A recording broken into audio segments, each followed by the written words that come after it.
Ladies and gentlemen, please silence your phones and hush your babies. The show is about to start. I offer my personal welcome to this Nemo and Co Conference halftime show. Welcome everyone to the final Nemo & Co conference halftime show of this 194th semi-annual general conference of the Church of Jesus Christ of Latter-day Saints. I'm out of jammy dodgers, I'm out of patience, and we're almost out of time. So let's get to it. Who won, Jesus, Joe, or Russell? That is what we all want to know.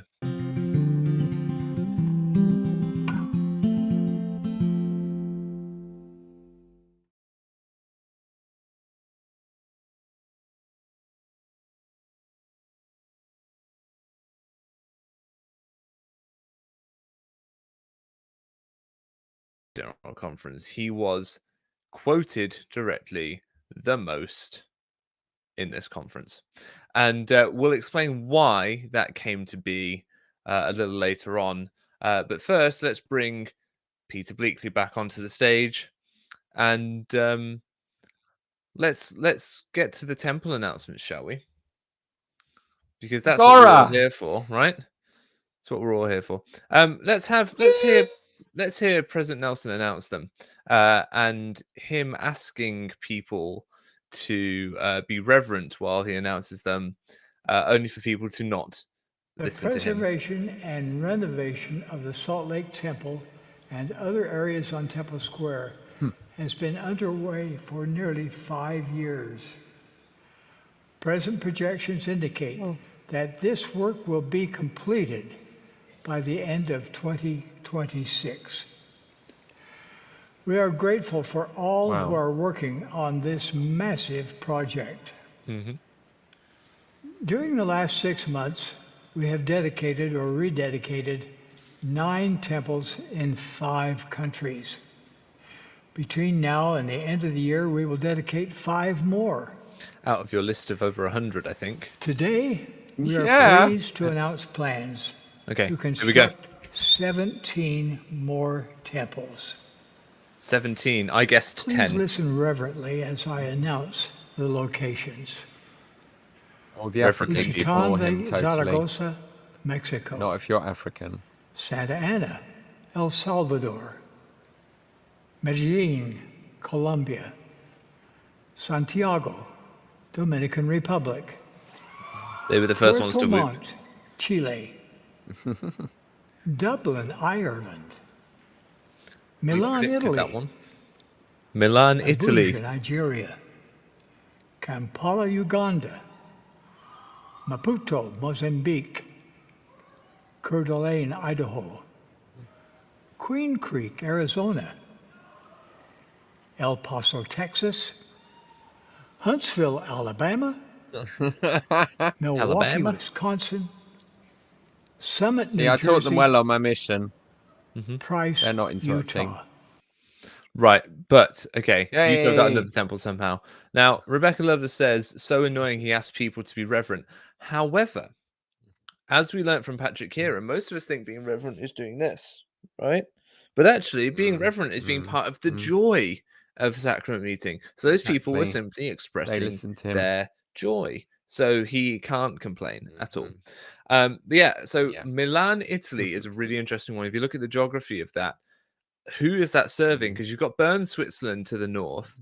You've got the proposed Vienna temple up and to the east. You've got the Rome temple to the south. Is it for rich Americans who are holidaying at Como? I'm not sure who the temple's for. But yeah, Milan, Italy. That one kind of snuck in because we're all so like, Ireland. There you go. The Irish there are Free not State. enough Mormons. The Irish Free State is going to get a temple. Fantastic. My dad's in Cork at the moment. We've officially reached So the I point, sent him a Peter, message. where one stake gets a temple, or 2 stakes get a temple to themselves, pretty much. Because the Scots are getting their own. The only people on the British Isles who don't have their own temple now are the Welsh. So but there aren't any Welsh Mormons left. There's can only you about imagine 2 the wards, Cardiff I think. temple? The Cardiff, or no, it wouldn't be Cardiff. It would be Swansea probably, or Merthyr. No, it'd be Merthyr because that's where all the Welsh Mormons are. They're in Merthyr Tydfil. Merthyr Tydfil. Yeah. So anyway, all right. 12 of them. Yeah. So this is the list. Milan, like I said, snuck in. Price, Utah. Don't know where that is. Yeah, that's quite the list. They're clearly not sworn off putting a temple in Texas ever again because they're going to El Paso, which is El Paso not a border town? Let me know in the comments, but I think El Paso is people have been saying border town. people have been saying that Queen Creek in Arizona is right next to all the other temples in Arizona. Oh, right, okay. So they really don't need another one there. Price, Utah has an official population of 8,000. So yeah, right. Price is central Utah. Price is right next to Manti, someone's saying. So next to Manti. Yeah. I thought that was a bit further down. Anyway, regardless, Utah doesn't need another temple. I think that's just a matter of fact at this point. Somewhere in Idaho, that's fun.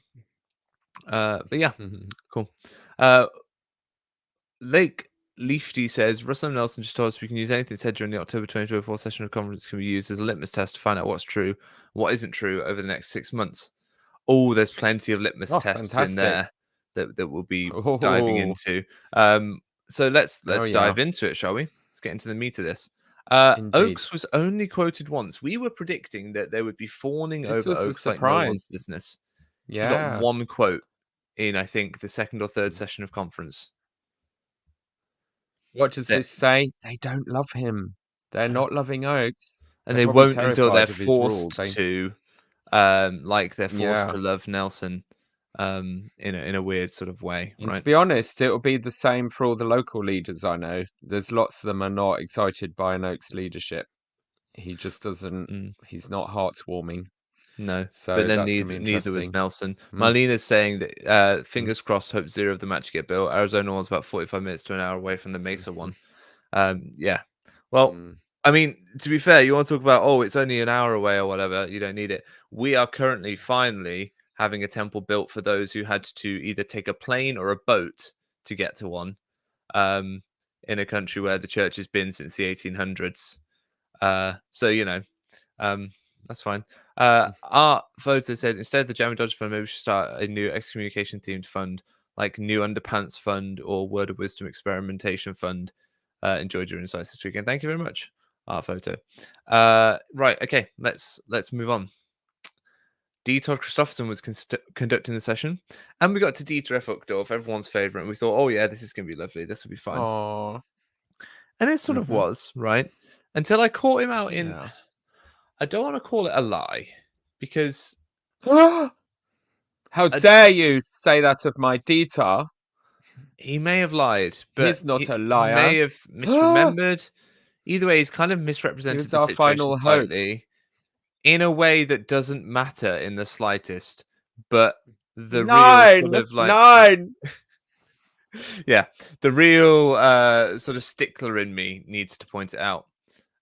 So he was talking about the beloved old chapel, the Zwickau sort of villa that he used to work on the pipe organ, and he would, move the bellows as a young man, and he could see these stained glass windows, and they were Mormon-themed stained glass windows. There was a stained glass window of Joseph Smith's first vision and all that sort of stuff, right? He said it was torn down, and it's sad to know that it's gone, right? Let's have him. Beloved old chapel isn't there anymore. It was torn down many years ago to make room for a large apartment building. I admit it's sad to know that this beloved building from my childhood is now just memory. It was a sacred building to me, but it was just like your temples. By contrast, the spiritual witness I gained from the Holy Ghost those many years ago has not passed away. In fact, it has grown stronger. The things I learned in my youth about the fundamental principles of the gospel of Jesus Christ have been my firm foundation throughout my life.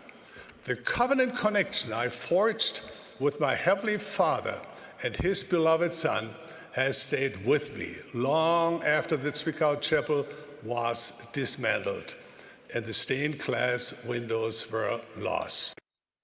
The stained glass windows were lost, right? He talked in this talk Mm. about being able to go back this summer, and there is a church news article about him going back this summer. It's called Elder Uchtdorf reconnects the dots, returns to the roots of his spiritual heritage, and he talks about the Zwickau Chapel. And it says, Elder Uchtdorf remembered the villa's pump organ, a trio of beautiful stained glass windows, including one of kneeling Joseph Smith in the Sacred Grove, another of the Saviour. He had long wondered what happened to those windows. Okay, now on returning to Zwickau, which happened this year, before he gave this talk, he learned that a woman, a former city mayor, had obtained the Joseph Smith art glass piece and installed it in her home. Through a member and mutual friend, the Uchtdorfs were allowed to visit the home, with Elder Uchtdorf again being able to lay eyes on what for him as a young boy had been an inspirational piece. Okay, Aw. so here he is. Let's add it to the stage. Here he is. Oh, With the stained glass window that that he doesn't look said very was destroyed. lost. It so He's got it doesn't on the matter. wall. It really doesn't matter. But he wasn't telling the truth when he said that the stained glass windows were lost, because here's a picture on the church website of him stood next to them. He's found them. And he found them. He knows what happened to them. Ugh. It's such a ridiculous thing for him to not be honest about that I almost can't believe that he was intentionally being dishonest about it. It's just odd, just weird. Mm. But I needed to point this out. He's losing it. He's going native. He's surrounded by. He's swimming in an ocean of lies and has to join in. However, Anyway, but I know you say that's trivial, but it was not trivial. That I thought you can't be doing a car crash at this early in the session. They've nearly destroyed the Manti Temple. They've admitted now that they have destroyed the murals and the arts and the craftsmanship of the Salt Lake Temple. Absolute carnage and devastation. Why would you even talk about chapels being destroyed? Like, seriously, read the room. But he went there. I guess he sort of had a message that it's the testimony you get there that matters, not the building. But that is walking on the broken glass of a lot of sensitivities of people who actually care about heritage and the church's protestations. These pioneers crossed the plains to build a temple that Christ would one day return to, and now they've destroyed it. It's just anyway, it's so they we've got they this. can't stop shooting themselves in the foot. You can't make it up. Unbelievable. Of all the things that they should not be talking about right now. Well, so they've got here now Anyway, his roots and continue. branches thing, right? Which very much Yes. made me think of the two lads that went on Mormon Stories Corbridge. and told Joseph Smith, told John DeLynn that he didn't know anything about the church, because he hadn't read the Book of Mormon recently enough, right? So he talked about we need to nourish the roots. It sounded almost like having a shelf. It's like, look, just go back to basics. If you're struggling with something, particularly with, like, he talked about, if you're struggling with testimony of the Book of Mormon, focus on how it testifies of Jesus. I'm sorry, but how does that help if the thing you're struggling with about the Book of Mormon is, say, its historicity or the racism contained within it, or just any other issue that isn't like, oh, I'm worried the Book of Mormon doesn't have enough Jesus in it, because that's the only thing that's the solution to. You go, oh, I'm worried the Book of Mormon doesn't have enough Jesus in it. He says, well, read it with a focus on Jesus and you'll find it. But otherwise, it's just a misdirection onto something else. It's a circular argument. Yeah. It's just, and here we go again. It's now embedded in the Institute course. This is what they've been saying, started with Corbridge and others saying that, it must be, you just concentrate on the big sort of A+ questions and the secondary ones don't matter. But it's the secondary issues that prove or disprove the big ones. There's no reason to trust the Book of Mormon unless a long line of secondary reasons to trust it line up and are credible. Otherwise, you're wasting your time on it. And they just don't get, this is all they've got because they have no credible defense and are unwilling to admit how much they are still lying about. So their only option is to tell people, just close your eyes and think about Jesus. But to quote Joseph Smith like he did, to start at that point where the whole point of the Restoration and Joseph Smith's version of the religion was, you cannot be saved any quicker than you get knowledge. That our purpose here and eternally is a learning educational experience. There is no unimportant information. Learn it all. He said, he and Brigham Young said, bring it all, bring all the knowledge of the world, even if it's coming from heathens. We want all the truth. We want the scientific truth. We want the historical truth. We want the geographical truth. Their religion was mind expanding. This is thought stopping, anti-intellectual, anti-education, absolute nonsense. It just, as a teacher and as a Latter-day Saint, it infuriates me that they would dare let those words pass their lips. It's a complete betrayal of what is meant to be the whole way that we get saved. And they are now just, as I keep saying, they're teaching Lucifer's plan. Don't think, only obey. We'll do your thinking for you. After all those years of denying when the prophet speaks, the thinking has been done, they're now preaching it from the pulpit, and even Dieter's doing it. They should be absolutely ashamed. But then he's also making admissions about what they can and can't see, which I think is really important for prophets, right? Faith is beautiful because it persists even when blessings don't come as hoped for. We can see the future. We don't know all the answers, but we can trust Jesus Christ as we keep moving forward and upward because he is our Savior and Redeemer. So just to be clear there, he didn't, I would say we can't see the future. He says we can't see, because it's an Americanization, right? So he's saying they can't see the future. But isn't that What's their what job? prophets are for? They're prophets, seers, and revelators, right? So if they can't see the future, if they can't accurately prophesy things, what are they doing? They're saying all the quiet stuff out loud now. I mean, this kind of has been our point, Nemo, along with many other sort of critics of the church, is they're not even hiding it anymore. They're being blatantly open about what they're turning this religion into, and how they've basically abdicated any responsibility to do their job. They don't have faith. They don't believe that they can get revelations, so they're not even trying. So Alejandro or someone just said in the comments that, well, the only way to get close to Jesus is to stay away from contention and negativity. It's like, well, Jesus didn't stay away from contention.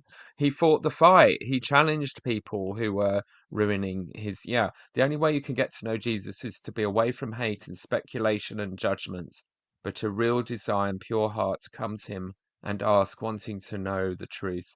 I love Truth comments won't be like this hidden. because they just make major assumptions about the internal workings of someone's heart and mind. Someone else said recently, Jesus knows what's in your heart, after making loads of declarations about what they thought my motives were. And I thought, well, if Jesus knows, why are you bothering to get involved? It's mad that there's so many of these comments where they're like, oh, you're involved in hate and speculation and judgment. It's like, well, no, this is commentary. This is review and analysis. And because just praying for the peace and love and feeling warm and fuzzy doesn't actually work in real life. It's not enough. I think what it life is is more complicated. I think what it is to people that have been conditioned their entire lives to put a positive spin on everything when it comes to the church, neutral commentary looks negative because it isn't positive. So there is no neutral space there for commentary. It's either negative and hateful and all this sort of stuff, or it's positive and exactly what it needs to be for members of the church. And I've been there, so I don't judge people for thinking like that, but that's what I think is going on there. Right. The saving grace of Uchtdorf, before I read this super chat, was that he didn't quote Nelson. Quoted Jesus twice, quoted Joseph Smith twice, didn't quote Nelson. Bapanana Don't mess with the Germans. says they served in a Milwaukee mission 40 years ago. Shrinkage epic there. Temple makes me sad. Not a sign of growth or seeds planted. More corporate millions, not helping the poor. Not Jesus's plan. Would agree. Same in Ireland. Same in Ireland. They're rewarding failure. Yes. Yeah. This man quoted Jesus twice and Russell M. Nelson only once. Takashi Wada gave a plan of salvation talk about how he was converted by reading the Bible to learn English. Did you get any more other than he was a BYU MBA? Well, I just loved that because he's, it's probably one of those Gideon Bibles. Did you get a Gideon Bible at secondary school? Little No, I Red New had Testament? Gideon. I had the Green Gideon's New Testaments at university, Okay. and Mm. I used to, as Yeah. a believing Mormon, used to Mm. take those and slide them under my atheist roommate's door to annoy him, and I would Mm. hide those Bibles in Yeah. his room to irritate him, because he would just come home and find I'd put a Bible like under his bed covers or Oh, something. It just became a yeah. big game by the end of it. It started just sliding them under the Mm. door and seeing how far into his room we could get them. Mm. And then by the end of it, anytime we left his room unlocked, it was how many can we hide in his room just to irritate him. Anyway, Mm. yeah, that's my relationship with To Gideon's me, Bibles. to me, the clearest indicator that this church doesn't actually believe in the Book of Mormon is with sitting on a fortune, and loads of people have paid donations for years into the Book of Mormon fund. They haven't posted a Book of Mormon to every person on earth. Every household in Britain should have received a Book of Mormon freebie in the post. Just that. Just from that, a percentage of people, far more than the missionaries are finding now, would join the church. They Yeah. could afford to do it. I don't think there are any laws against it. They should be giving them out like confetti, but they don't, because they understand that they want to control people's conversion process with a whole ton of carefully worded concealing, hiding, brainwashing, whatever you want to call it. Yeah. And even that doesn't work, like, just get them out there. The Well, because the Christians first are thing beating someone will you do hands down. Yeah. is, a little Welsh family, they'll get one of these, right? They'll get a Welsh copy of the Book of Mm, Mormon. It'll land through their door, they'll get it, and they go, okay, this is cool. And they'll have a little look, they'll have a little flick through, whatever, they'll read a little bit. mm, Then they'll go on Google, and then they mm, will look at things about the church, and they'll discover things that they don't like. And unfortunately, the things the church can't hide anymore mm. will Yeah. affect people. So that's why they don't do it Hmm. like that, Peter, because like you said, they want the Yeah. missionaries to be there to hand it over to explain away, Mm, or to be on hand to explain mm, away the problems, which we'll get to mm. in a later In talk. reality, it would work. It's Yeah, actually a lot better than they think it is. mm, They could, they're missing a trick as usual. yeah, But I thought that was an interesting contrast. But it was good that he kind of credited that with his change of direction, that he yeah. found a purpose in life. Okay, Rasband. this man wins not only the PBK award. Thank you, Hmm. Stephen J. Clenard, for your super chat there. Not only does Razban win the PBK award for this session, he wins it for the entire conference, as he did, I believe, last conference too. This man is the embodiment of prophet worship. It's the embodiment of just kissing up to the current prophet, and I wonder what he'll be like under Oaks. But he he quoted Russell M. Nelson 11 times. That's double what Wow. anyone else in this conference has done, quoting him. To put it into some context, right? Russell, in the Jesus Show or Russell M. Nelson was down at 39 to Jesus's 48 before this talk, right? So he was down by 9. And he single-handedly brought it up to 5150 because he quoted Jesus 3 times. He single-handedly closed that gap down to 1 in this talk. It is madness just how every other sentence, it got to a point, right, where he started to talk about Jesus Christ and then quoted Russell M. Nelson talking about Jesus Christ. He couldn't just talk about Jesus How did without you count quoting that one? Russell M. Nelson talking about Jesus. Well, of course, because he said Yeah. Russell M. Nelson said of Jesus Yeah. Christ. It's like, okay, fine. But at some Mm. point, you're going to have to start coming up with some of your own ideas, Elder Razband, and not just quoting the prophet. Yeah. He's not a Anyway. thinker. Anyway, Bless. he was though a chemical company executive, don't you know? Let's throw this sustaining. And what the Huntsman's doing now, trying to get their tithing back. Yes, indeed. This is something you want me to cover, Peter? That love is Yep. evident when we sustain one another in this work. We sustain our living prophet at General Conference and the First Presidency, the Quorum of the 12 Apostles, general authorities, and officers of the Church. To sustain means to hold up another person, to give them our attention, to be faithful to their trust, to act upon their words. Now, I need to say something here. I know I wasn't going to talk about my excommunication, but I'm going to talk about it. I was told time and time and time again by my state president, you can sustain them. It doesn't mean you have to do what they say. It doesn't mean you have to agree with everything they do. It doesn't mean that you support all their actions.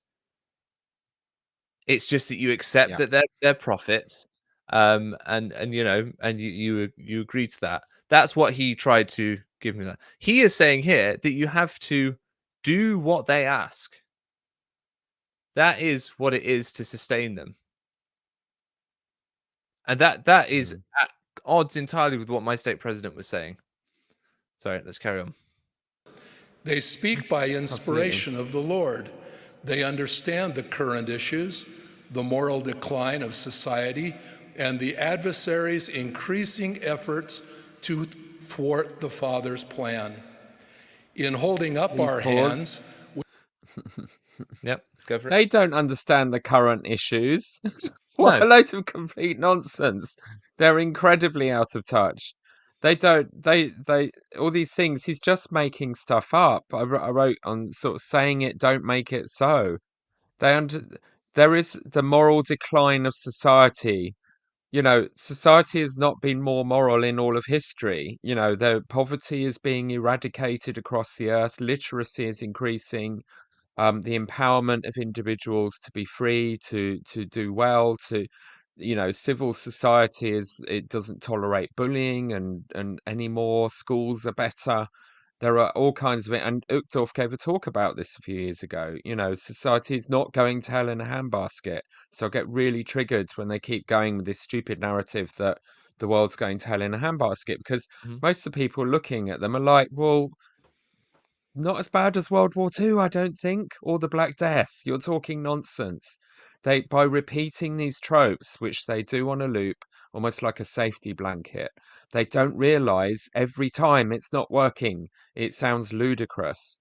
You know, they're just being doom mongers, and people don't really like that, especially if it's a gospel of Let's joy, just finish off this as clip. our Brits have been pointing out. Yeah, please. we are committing our support, not just for that moment, but in our daily lives. So there you go. You're committing your support for these people. But the problem is then, is if you want to make an informed decision in committing that support, if you're taking that support seriously, then you look at these men, you realize that they lie and they hide money and they don't act with the sort of moral integrity you expect from people that claim to speak for God and speak for a deity and to be guiding his church and doing what he would want them to do. So that's why then people go, no, I won't sustain them. I will oppose, because they aren't acting in the way that you would need them to be in order for you to be able to sustain them. D&C Little said, I'm thinking the prophet being down with Skibbity. Now, I look young, but I don't understand what Skibbity is. So, Peter, you teach children. You may be Right. aware of what Even that my word is. children at school are fed up with Skibbity. It's all a bit last year. Okay, Yeah. cool. Oh, it's a It's bit going last out of year. fashion, Sorry, so Dean. you don't need to know what it means. Yeah. Sorry.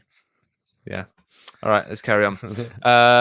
Yeah. Okay. So the sustaining stuff was horrific, and we've got it here written down. Now we've got about sustaining the prophet as well, which I think is A quote also from Nelson. We support Holy crap, our this is dear living amazing. prophet as he speaks the words of God. President Russell M. Nelson said, when serving in the Quorum of the 12 Apostles, our sustaining of prophets is a personal commitment that we will do our utmost to uphold their prophetic priorities. To hold up the prophet is a sacred work. We do not sit quietly by, but actively defend him, follow his counsel, teach his words, and pray for him. wow. You got to defend him and teach his words, but I can't defend Yes. the lies. Is that what Well, it's expected of me? follow President Nelson's example. Right. Go to the next slide, unless you're Okay. playing more of this. Yeah. No. Come on, President Nelson's. Yeah. So, our sustaining of prophets is our personal commitment that we will do our utmost to uphold their prophetic priorities. Mm-hmm. Like he did, he listened to the prophetic priorities of President Hinckley and Monson to Mm-hmm. go with the I'm a Mormon campaign, to own the word Mormon and just run with it and make it positive and have flood the world with I'm a Mormon. Mm-hmm. And Nelson was lovely when it was his term. He upheld them. He Mm-hmm. made their priority his own, I don't or like. called it Satanism. Well, he then went on and called it Satanism. I don't like the word or the phrase prophetic priorities because I think Hmm. it's actually too honest. It's this idea that the prophet Mm, comes in and they've got their agenda and they come mm, in and they want to make those things happen. That is their priorities. It's not upholding their prophetic mantle. It's not upholding their prophetic calling or their prophetic direction, even. It's their priorities. It's too honest about the fact that this is just these men's particular whims or thoughts or what they want. Particularly when it comes to something like the I'm a Mormon campaign. Russell M. Nelson had been mm, on this trope for a long time, since the late 80s, early mm, 90s. He'd had a bee in his bonnet about this. That was his priority. And then he gets to come in and call it prophetic because he's the man in charge now. So mm. I actually think the phrase His wife prophetic said he was priorities is too unleashed. much. She Yeah. gave it all away. Yeah, Yeah. he got to do what he wants, not what God wants. Hmm. Again, they keep saying it out loud now. They're so careless. They think they're getting away with it. They're so arrogant and prideful. They'll just say the stuff that their predecessors used to be extremely careful to keep hidden. They'll just Hmm. say it all out loud now, and they've justified it to themselves. They've got these crazy mental gymnastics who have been hearing all conference to make it okay to lie and contradict. And this is the result. It's a joke, honestly. Yeah. And he said we need Oh, more listening, less so murmuring. yeah, or listing. Sorry, I And didn't then like that talks word. about, the greatest challenge today is distinguishing between the truths of God and the counterfeits of Satan. And that's really difficult when Mm. prophets and apostles aren't honest because, Satan is the father of lies. So then how are you meant to distinguish? Because you could at least say, oh, And right, they well, it's coming from God because it's true. Sorry, go on. and the current prophet said the last two prophets were selling counterfeits of Yes, Satan. exactly. That the I'm a Mormon campaign was a victory for Satan. Hmm. So That if they they're spent meant to be millions the of dollars on. truth of God speakers, yeah, Hmm. it's just nonsense. They can't hold a coherent worldview together. It's insane. That's why the Lord warned us to pray always that we may conquer Satan, escape the hands of the servants of Satan that do Hmm. uphold the adversary's work. Well, we try to escape the servants of Satan too, absolutely.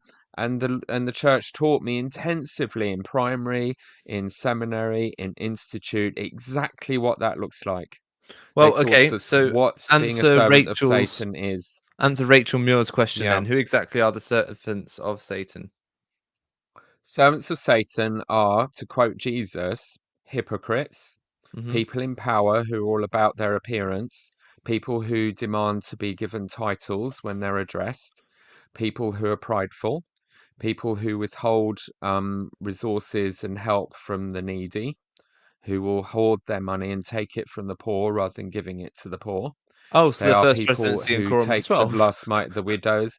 It's everything they're doing. Yeah. It's very easy to find out. There is no mystery here. It's not hard to miss in the Gospels. It's Yep. all there. It's in the Doctrine and Covenants. Servants of Satan tell you to do what they say because of that by referencing their priesthood authority. Yeah. That's literally what the Doctrine and Covenants 121 says. Yeah. DC 121. As soon as they do that, their priesthood is gone. They have become servants of Satan, not God. Hmm. It's really Yeah. easy to find out. And quite a lot of us sitting in the pews look up and realize it's them, So yeah, because Jeffrey they're Jeffrey ticking off says all the descriptors. he says, so are we implying the first presidency and quorum of the 12 are the servants of Satan? No, we're not implying it. We're saying it outright. Jeffries. They are acting They in call that each way. other that. Yes. They President are calling Nelson themselves called that. his previous two prophets people who Yeah. give victory to Satan. That's their servant. Can we talk about the Manti Temple rededication really quick? Because there was some really sickening prophet worship in that, which was Hmm. Razban essentially talked about, the faces of those who got to see the prophet in Oh, yes. person will stay Yeah. with me forever. It's like, And when he what? walked into the room, it When he was walks into the room, reconfirmed yeah. to me by God, this is a prophet. You know, we were in his presence. Oh, Oh, it's just it's leader worship, the isn't it? level of is sycophony a word? The act of being a sycophant, Sycophancy. Sycophancy. sycophancy, yeah, whatever it is, Yes. it's sickening. The level of it in this talk, honestly, is nauseating. To Yeah. like, Mm. if anyone ever talks about me like that in any way, Mhm. just close the channel down. Right, the Mm. trolls know what to do. Anyway, right, so Mhm. um he talked about 168 temples announced by Nelson. Announced, will they get built? And if they do get built, what are they built for? They're built for worship, not for show. Russell M. Oh, Nelson said he that. actually said that. Russell M. Nelson My said God. those words, quoted, of course, by Razband. But Russell M. Nelson Yeah. said, in the dedication of or rededication of the Manti Temple, these temples are built for worship, not for show. Once again, signifying that the ordinances and rituals that take place within the temple are far more important than what they look like. Once again, Or their reaffirming that temple's their fire height. behavior in Fairview, Texas, and other places where they're insistent on spire height is just nonsense. So, far from and spoiler alert, we didn't get any steeple doctrine. We thought we would in conference. We were almost convinced that we would get some steeple doctrine. We never did. Everyone that spoke about Mm. temples, I don't recall anyone. I thought Russell Nelson was getting close Mm. to it in his final remarks, but I don't Yeah. recall anyone saying, "Yeah, steeple Mm. height's important," or even just mentioning having their eyes drawn up to heaven or any of that. So it just goes to show that again, Mm. those are arguments of expedience made by church lawyers and local area leaders Lawyers. when they're trying to get something to happen. Mm. It's not doctrine. Mm. Right, let's go to Cookie Boy. Quentin. Yes, Mhm. Quentin. Good old Quentin.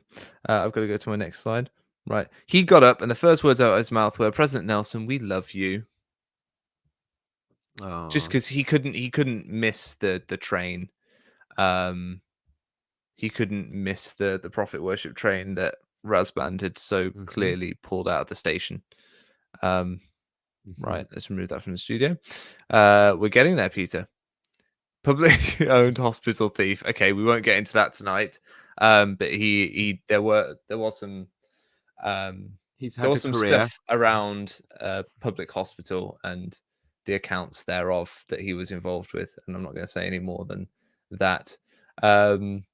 Scriptures are a key tool for conversion and maintaining faith. New converts have blessed and been the lifeblood of the church throughout its history. Fine.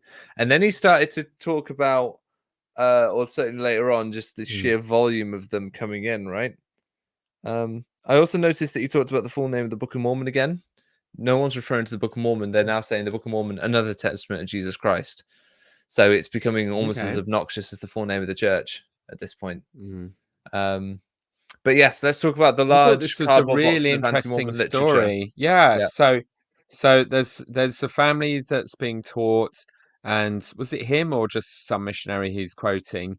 Um, had a spiritual prompting that the father already had a testimony, but Hmm. because they were already members of another church, they've been given a box full of anti-Mormon literature, which I've seen Yeah. happen a few times. Um, and we'd do the same if it was going the other way. Um, and So before you tell your so story, he, because I yeah, know you want to tell a story, right, from your I'm telling his story. yeah. Yeah, Yeah, no, so just before you tell yours, I just want to get a couple of direct quotes mm, from this that I've just spotted that I've go got on for it. my thing. The Spirit told Quinton L. Cook he already knows it's true, right? So then he confronted the Father, and then the question was asked: if you already know the church is true, is it necessary to look at this critical Mm, church literature, essentially? don't look in the box. And he went, no, I guess I don't need to look in the box. So what that teaches us is if at any point you've had the warm fuzzies, you've had that feeling that the church is true, then you don't have to examine any new evidence that could possibly Mm, disconfirm that conclusion. That's what's being taught there. Peter, sorry, carry on. Yeah, that's fine. That's what I was going to say. Mhm. So, and that was that message.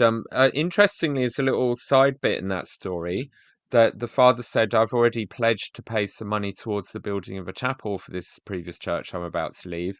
What should I keep that pledge?" And his answer was, "Yes, you should," which I thought was nice. It's Yeah, honourable. good. Also, you could cynically look at that as, yes, always pay any obligation to anyone as long as you keep paying Like us as that well. behavior will That's set a you up in good good thing. stead. Yes, yeah. Even if you're leaving Mormonism, pay your tithing, Yeah. unless they tell you not to, like us. So my experience with this that I've had, and I'll keep it short, which I elaborate in my next episode of my podcast, is when I was at uni, my good buddy Steve was kind of very involved in the Christian Union and the chaplaincy there, and he was a fellow student. And when the Christian Union there decided that Mormons aren't really Christians and asked me to stop praying, because I don't pray to the same God as them. He was very cross about this because Christian Union isn't a church, so he didn't think they had any right to discipline me anyway. But he kind of went into investigation mode, like, well, is Peter a Christian as a Mormon? So he got a box full of anti-Mormon literature. So literally, we had a cardboard box of the books, and we spent about a year just going through those and having epic hours-long discussions. And that alone was kind of enough to convert Steve. And then he read the Book of Mormon, and he's still a happy-ish member of the church today. There you go. But my point from that learning experience was, you don't need to be afraid of what's in the box, because actually anti-Mormon literature makes a big thing out of things important to Mormonism, and what they can give the message, which they did to this very humble Christian, is actually Mormonism has a lot to say about big issues your church doesn't. There's some really good meaty doctrine to chew on here, and the antis obviously go and attack it. But actually, that's the starting point for a conversation. So you don't necessarily need to regard the critical stuff in the box as fatal to a testimony. And ultimately, Ballard and others have pleaded with the church education system when not teaching the opposite, because they contradict themselves, to make sure that all the kids at church hear the difficult stuff at church in a controlled environment. To be honest, for the likely lastingness of that family's conversion, it would have been far better if they got the stuff out of the box and dealt with it then. So that it's all done. There's no surprises later. The vast majority of people who've stuck with this church for a long time and then left have done it because they felt betrayed. They discovered that by hiding the information in that box from them, for years, and certainly until after they were baptized, there's the system, the church, the leaders, the members of their ward intentionally lied and manipulated them. And it wasn't informed consent when they joined the church in a fog of ignorance. If you're just upfront with the difficult stuff from the beginning, they just weave that in. Okay, yes, all organizations and churches have a difficult history. We're learning. It's great. I appreciate you being honest about your faults and failings. Let's emphasize the positive and move forward. And it's never a problem again. So actually, that is such a strategic error for the whole church to have that attitude of, we must make sure they never see what's in the anti-box, because they will eventually, and it's only a click away on the internet now. It's a false security. It's a stupid suggestion to make to keep people away from that information, because they will eventually encounter it, and it'll be far worse when they do. So those are my thoughts on that Cool. story. We've got this Manhattan quite Second Ward triggering. Sacrament meeting. Yeah. Which was a His spiritual service. delusion. He's Peter, convinced the hold church on. is growing like Topsy. Hold Oh. on. We'll get there. I know. He said it was a spiritual service. There were many new converts to the congregation. 5 recently baptized members. Many. That's a stretch. He's happy to report that a similar influx of new members is happening throughout the church. I'm not sure throughout means what he thinks it means. In certain areas, there is an influx of members. No, there's not. Well, no, in Africa. Not keepers. Not keepers. No, they're not. Notice staying, no one's talking about Africa anymore. No one's talking about off. retention rate either. Yeah, exactly. That's my point. Dean Yeah. C. Liddell says he'll take the anti box off our hands, so that's cool. Fine. Yeah. Yeah, let's get A to noticeable increase. Yeah. yes. So they're delusional. We don't need to say much more than that. Let's get to they started to address forums like this, websites like this, YouTube, this sort of thing. People like me, because according to some inside sources, I'm the talk of church office building at the moment.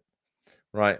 Internet provides many blessings. Unfortunately, like the written pamphlets critical of the church I described earlier, it has also been used to create doubt and undermine faith in precious gospel principles.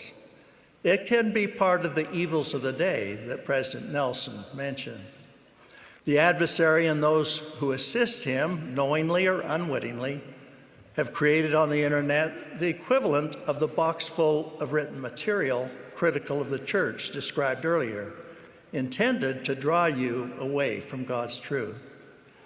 The issues raised to create doubt over the years have been remarkably similar.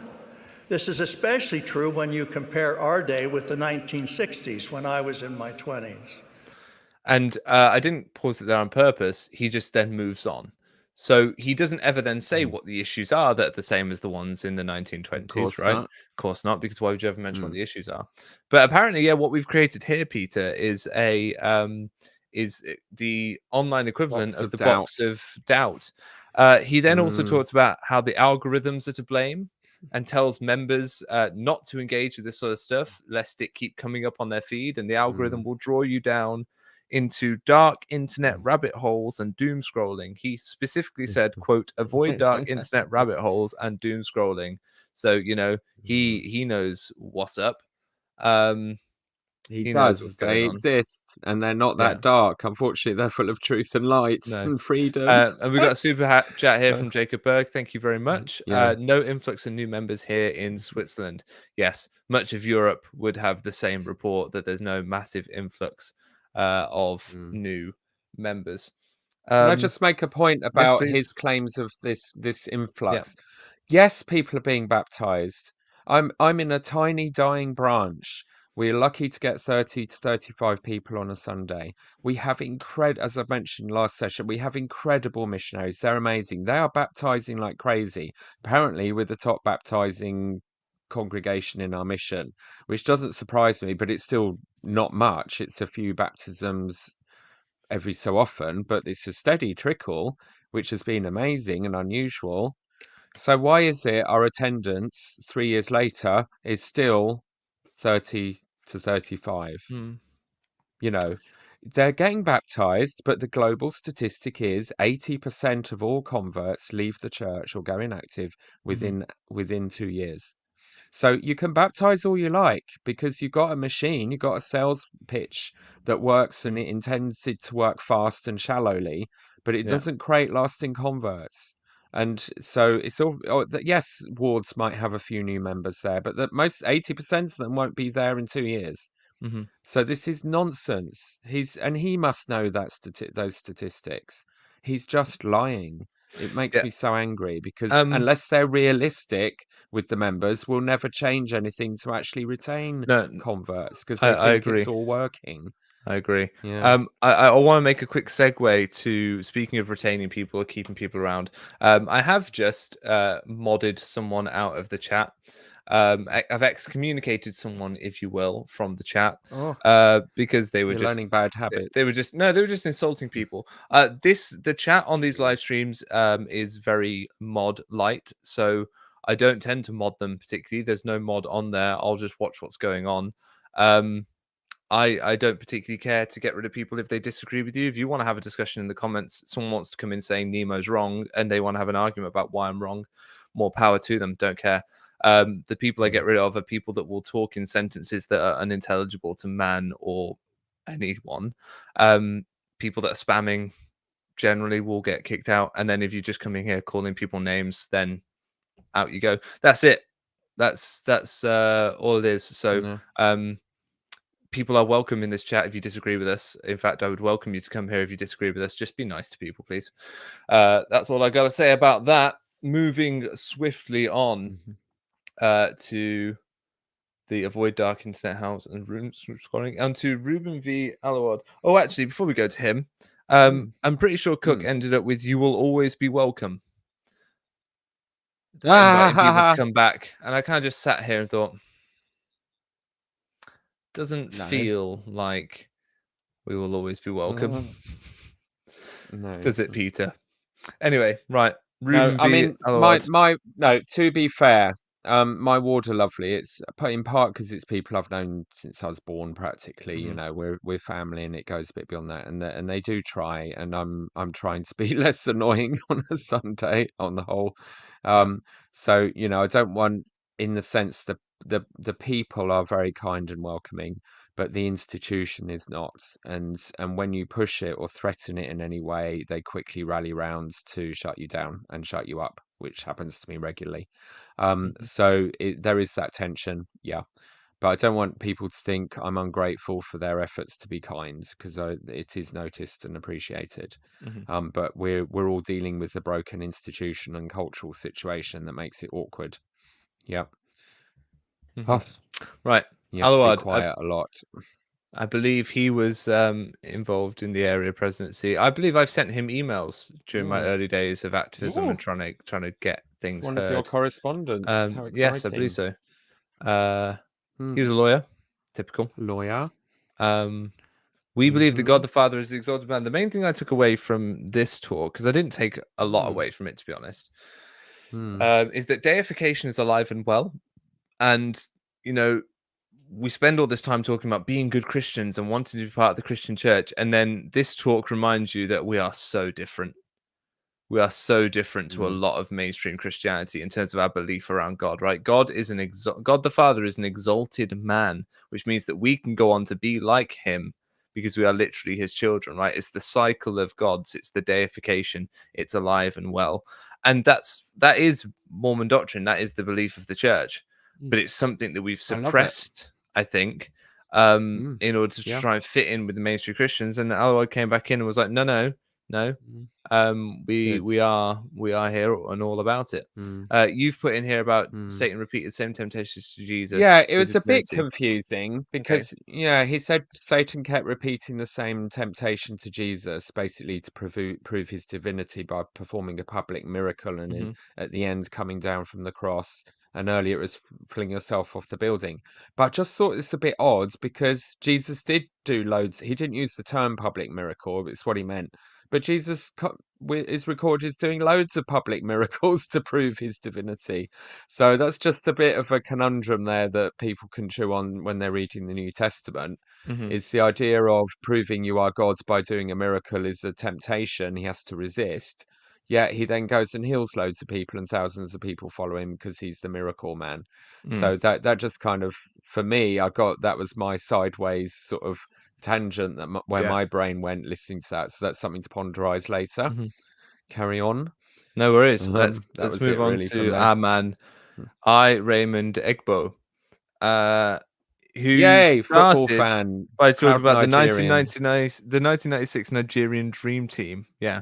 And about ignoring distractions. And I thought that's where he was going to go, with how we can ignore the distractions that would, pull us away from the gospel, etc. But no. He kind of went on this thing about kids who leave and wayward children, and we've got a video to watch. Should we watch that? Right. Yes. For parents who have children who have strayed, take heart. Instead of wondering why an angel does not come to help your child repent, know that the Lord has placed a mortal angel in his or her path, the bishop, another church leader, or a mainstream brother or sister.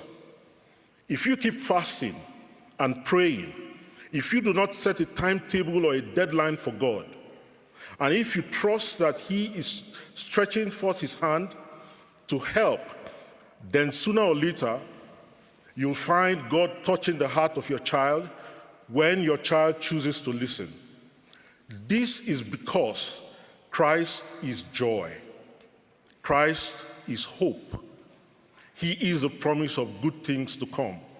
So, trust Jesus with your child. Public service announcement: Jesus is the only person you should trust with your child. Don't trust anyone else in that building with your child, particularly if you're not in a place That's where really people are not. background checked. So just don't trust strangers Indeed. with your children, people. That's a PSA for today. Peter, what were your thoughts on that video? Yeah, quite important. If you could scroll through to where there's the big chunk of text, just a couple more. Yeah, next one there. So That's what he said. Yeah. this was actually this is a massive guilt trip for parents, and there's always one of these in there somewhere to keep them anxious and suffering. This church is full now, as you can tell from all their talks about coping with your children leaving. It's full of people whose children have left the church. They are not going to come back. They are not touching this religion again with a barge pole. They've been burnt. It's incredibly rare for any of them to return. But obviously, these poor parents are desperately hopeful and they've been told they can do something about it. So he's saying, first of all, there will be another church member who can help rescue them. Well, probably not now, because we're really running out of people.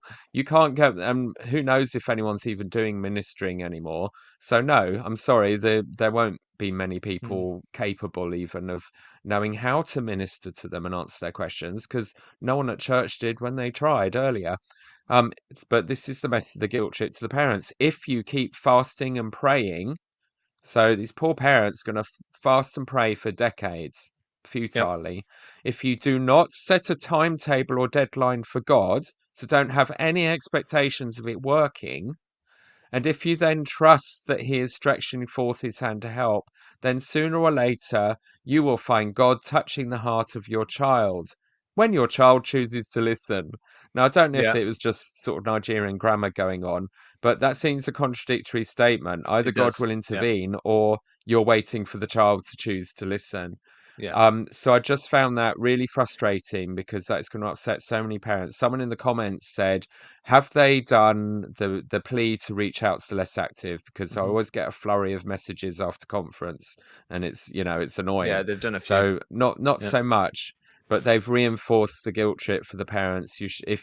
But the message here is, if you're not fasting and praying and staying hopeful while not setting a timetable, then it's your fault your children are not coming back, because he's Yeah. basically guaranteeing that they will come back eventually.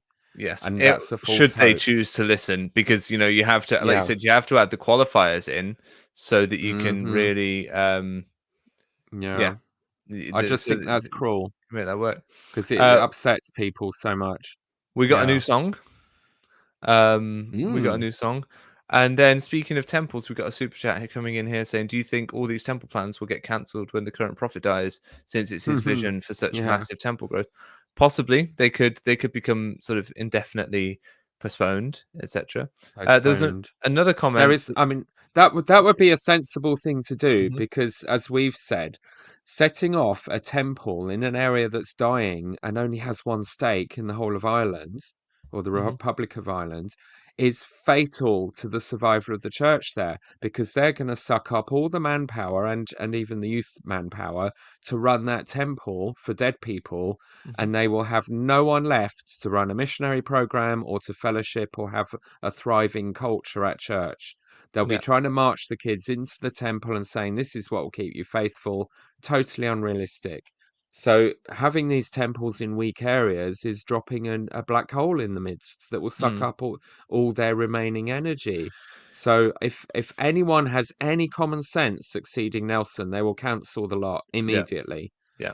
And they will focus on retention Can I ask of you active members. a slightly, Yeah. a very unrelated question, based on Rebecca Lovelace has been giving us some excellent questions all weekend, and making some great comments. And one of the things she said is, this poor man has such a dry mouth. I felt so bad for him. Is there a prohibition? I know Satan's in the water, but is there a prohibition, therefore, on water for those speaking at General Conference? Why are they not allowed to drink any water? Why is there not a glass of water there for them? Poor Elder Holland was sounding more and more like Boyd K. Packer by the minute, because his throat was just getting drier and drier, struggling like mad. So, yes, great point, Rebecca. I hereby petition the church to put water on the stand for individuals who are speaking, particularly because the air in Utah is beyond dry. Plus, there's air conditioning, which dries the air even further. There is no moisture in that air. As a Brit coming from a It's not particularly humid Nigeria. climate, Anyway, Mormon Flesh Wound, a name I haven't seen in a while, so welcome back. Says, I why is love General Mormon Conference Flesh so Wounds. much more interesting now as an ex-Mormon? Thanks to both of you and your hard work. It is that classic meme, right? Isn't it? It's Mormons asleep during General Conference, and then it's the ex-Mormons going, write that down. We do pay attention, I think, because it matters, and ultimately paying attention to what is said for me is very important to provide this service for people who don't want to watch it, because I understand it can be difficult to watch. And speaking of things that are difficult to watch, this man, all right, Russell Nelson. Saveloy. Yes, so we've already looked at the temples. We've already looked at what was said there. He started quoting Handel's Messiah. He got very end of times on us. He did. He literally said the phrase, "Now is the time to prepare for the second coming." Right, which they've been saying for a while. He used a trigger phrase. That's going to get all the Chad Daybell lot properly riled up, isn't it? Oh, but more than. Go to the next slide. Hang on. Yeah. Now is the time for you and me to prepare for second. Temples help to prepare a people. Do they know that one of the leading organizations of their more murdering fundamentalist LDS people is called Preparing a People? What, preppers? I mean, honestly, they're just gonna lap this stuff up, because there are several YouTube channels that are entirely dedicated to micro analyzing every word that Nelson says, and they quote him a lot because he loves the end time stuff, in which they're basically interpreting a timeline for, the second coming is any time now. And these are the people who eventually tell the people trusting them to leave your family, leave your home, sell everything you've got, take to the hills, because Salt Lake is about to be destroyed or something. This is throwing meat at very dangerous people, and they should have learnt that surely over the last couple of years. But here we go. Nelson is oblivious. They've either not told him, or he doesn't care. He's oblivious to what Gary E. Stevenson, I think it was saying about how we're not getting anything going wrong until at least 2034, because we've got the Salt Lake Olympics to plan for. So, you've got that much time to build a shelter in your garden and put a load of dry food storage in there. Nelson talks about medical school. Of course he did. He talked about he's looking less moon-faced, by the way. He was actually looking somewhat better, which is good. He talked about the importance of temples, steroids, I presume. But he never. Then they might have taken him off them, but he never got to the point of talking about the temple steeple being important, which I thought was interesting. Then he talked about how the Lord shared with him why Dancel was taken home. Just never thought to share that with us. Clearly, just kind of ignored it almost. And then we got to the story that everyone's been waiting for us to fact check and look into, which is this one. With my grief. Later, I married my beloved wife, Wendy. She was a central part of my second example. When Wendy and I were on an assignment in a distant land, armed robbers put a gun to my head and pulled the trigger. But the gun didn't fire. Throughout that experience, both of our lives were threatened. Yet Wendy and I felt an undeniable peace. Cope. Right. Okay. So he seems almost sociopathically calm in dangerous situations. He talks about that with the plane crash story. I was just calm. There was a woman. She was hysterical, but I was fine. Which, doesn't speak well to when Brad Wilcox said that studies show that non-believers will trample on everyone else in an emergency, but the believers will go out of their way to help people. And then you got Russell Nelson going, I just sat there smug in the fact that I was calm while this woman was hysterical, and I didn't try to console her or anything, But anyway, this story about the robbers didn't happen. Small detail. Yeah, Yeah. small detail. But this story about the robbers was first reported in 2009. I've seen it on the KSL website. And it was in Mozambique. And the official church statement says on Friday evening, they were having dinner together in the mission president's home when armed assailants entered the home and robbed them. We don't have complete information yet, but we understand that Sister Packard's arm was broken. In addition, she and others suffered some superficial injuries, mainly cuts and bruises. Elder and Sister Nelson will continue their assignment over the weekend as planned. Now, this has. It says click here to read the statement in its entirety. You click that, it just loops you straight back around to this article. So there's nothing I'm hiding here as far as I'm aware. I can't seem to find the full statement. But what is interesting is over the years, this has become embellished to include threats of kidnapping Wendy, or and then attempted murder of Russell M. Nelson. This was a robbery. Why would they pull the trigger and try and kill the man? So yeah, it's And it's also, he didn't weird mention that a embellishment. lady's arm was broken. Yes, didn't He's mention that. talking about it as if, oh, everything was fine, we stayed calm. Someone Yeah, else in the room was having had their her arm arm broken. broken while Yeah, you were being chill. It just doesn't sound right, does it? yeah. I Someone don't out know. here He saying can't get his surgeon stories training straight. makes you stay calm in all situations. Yeah, perhaps. Perhaps. Anyway, yeah, the man can't get his story straight. It seems like there's some embellishment going on there. It's a story I'd love to look into in further detail and maybe do an episode on. So let me know in the comments if you'd like to see that. But Peter, that was the 194th Hey. semi-annual general conference of the Church of Jesus Christ of Latter-day Saints. This broadcast was not furnished by Bonneville Distribution. This has come to you from Nemo the Mormon. Peter, do you have any final thoughts? I do. So thinking about the big overview of it all, if we think what are the problems causing people to leave the church, which was a constant theme, and they're obviously worried. You've got loss of faith and trust in the leaders, clearly no actual divine apostolic power working through these men. There's division amongst the membership between a sort of Christian and a satanic version of the religion, either control or freedom and grace and patient love.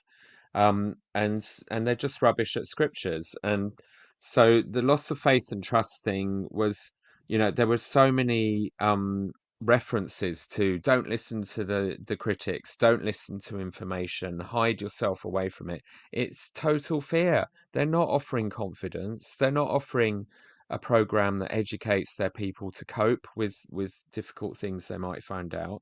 Um, they they've replaced, to get the excitement, to get the sense of the supernatural, they keep referencing sickness and death, but in the worst way possible. Never these people were sick and they got healed. It's always the faith not to be healed and the faith not to grieve when your loved ones die. um which again, as you've been saying, is about just switch off your emotions, be a robot. This is not empathetic Christian love at all. This is not Jesus wept. This is Jesus didn't weep because he was calm. It's not Christian empathy that they're selling.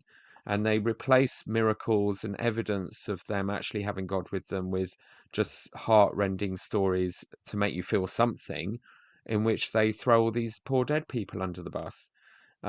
It's wonderful to see that the Brits are still fighting the good fight for Christian Mormonism. Our two Brits were represented brilliantly. There was so much about the gospel of love and joy and grace, and they almost have to go overboard with that rhetoric because they're countering such a dead weight of misery from the control freak Americans. So I was so proud of them doing what they could there. And they understand, and I think it's because, like us, they understand the outsider perspective. They understand that away from Utah bubble culture, where somehow that seems to work for some of them, you can't sell our religion here, where we're a tiny minority hardly hanging on to our children, but being miserable the whole time. They get it. And just like Uchtdorf did for years, they're trying to speak back to that center a gospel of Christian grace and joy. And the center is not listening. They're just doubling down on the misery. And finally, just the awfulness of Emily Freeman, lying about what God was saying to Emma in our scriptures. She quoted the bits of Doctrine and Covenants 25 that sounded empowering and positive, completely ignored everything it said about her role being to shut up, cope with the pain, And help support Joseph. her man while he Yeah. goes off and help Joseph and speak mildly to him. And if you then cross-reference that with section 132, where she's told she will be damned and destroyed if she in any way objects to her husband taking on unknown, any number of new wives, she just lied. She's either an incredibly, well, she's not a bad scriptorian because she carefully picked the scriptures around the ones she left out. So Emily, sadly, who's meant to be the great hope, the social media star, the in tune with the young people, down with the kids, like Brad Wilcox, she's lying to their faces. She completely lied about the message of those scriptures, and all they need to do is read them now, and they'll find out for themselves, and they'll realize she lied. You don't get away with this. So it's not just the deception, it's the stupidity of thinking that that's a good strategy to just emphasize the positive and ignore the rest. So, there's no point having women speakers or more of them if all they do is lie. And just like the male leaders and uphold the patriarchy and its power over other women, they're the Marthas within the handmaid tale system or whatever it is, the mother, the boss ladies. Or the aunts. It's the aunts. That's Yeah. what they are. They're the aunts in Handmaid's Tale. Mm-hmm. And if you've watched that, you know exactly what it means. What a Or tragedy. Reddit. Another Yep. wasted opportunity. Yeah. And if they would just listen to the critics instead of demonizing them, they will hear what they could get right. We can teach them. I invite anyone who's in leadership in the Church of Jesus Christ of Latter-day Saints. We've personally offered this to GAs we've ever talked to. Just give us an hour of your time. Rather than demonizing us from afar, just give us an hour. We will explain to you everything you're doing wrong, and we will give you a program that will save and grow your church because your leaders haven't got it. And I think you know that. Enough of you realize that now. And you've given up trying to trust them, and you're just on your hamster wheel doing the same busy work and not even thinking about the future now because you realize there isn't one. You are just you're managing a hospice now. Your wards and your stakes are looking after the elderly till they die. And your first presidency basically is quite happy with that state of affairs. And anyone talking in any positive way about another program is lying and kidding themselves because they're telling you where church is growing when it isn't. Yeah. Can everyone just have an adult, mature reality check, start talking to each other instead of demonizing? This church might have a future that's healthy and positive. Well, can I take us home on that point? So on the point of Absolutely. demonizing people, and I'll just throw myself up on here, right? I want to go back to Anderson's first talk of the entire conference, where he said that he saw from afar how a couple went off the rails and became, obsessed with their worldly strength and all this sort of stuff, right? And that is the problem fundamentally with all of this, is that these men sit in Salt Lake City and they do not see what it is at the basis of the church. They do not see what it is like amongst the general membership. They are so out of touch. And I have tried, Peter has tried, a lot of us have tried to kind of put them in touch and to explain to them what's going wrong. But the problem is, some of what's going wrong is also that they are not behaving as they should. And the pride that they exhibit, the pride that David A. Bednar said they don't think they have, therefore they have. So he all but admitted that there is pride and spiritual malady at the top of the church. That prevents them from changing and just owning their mistakes. And we wish they would. So thank you very much, everyone, for watching. Thank you very much, everyone who's been in the chat. You know where to get the t-shirts by now. If you want them, they're in the description. You know how to support me. You can like this video if you did enjoy it. You can subscribe so you can see when I next upload.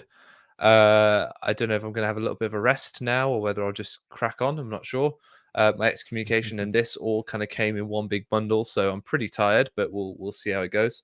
If you want to support this work financially, you can become a channel member, which is very cheap, $1.99 a month. And you don't really get much apart from the ability to send me a little Jeremy Dodger emoji in the chat, which is pretty fun. Or you can make a monthly donation at the donor box link in the description of whatever amount works for you. But money-wise or no money-wise, there are ways you can support me, and it would be nice if you could. But equally, if you didn't like this and you never want to watch this again, I'm not going to hold your eternal salvation over you. All right? So rest assured, you can get on. Thank you very much, everyone, for watching. Take care, and I will see you when I see you. Bye.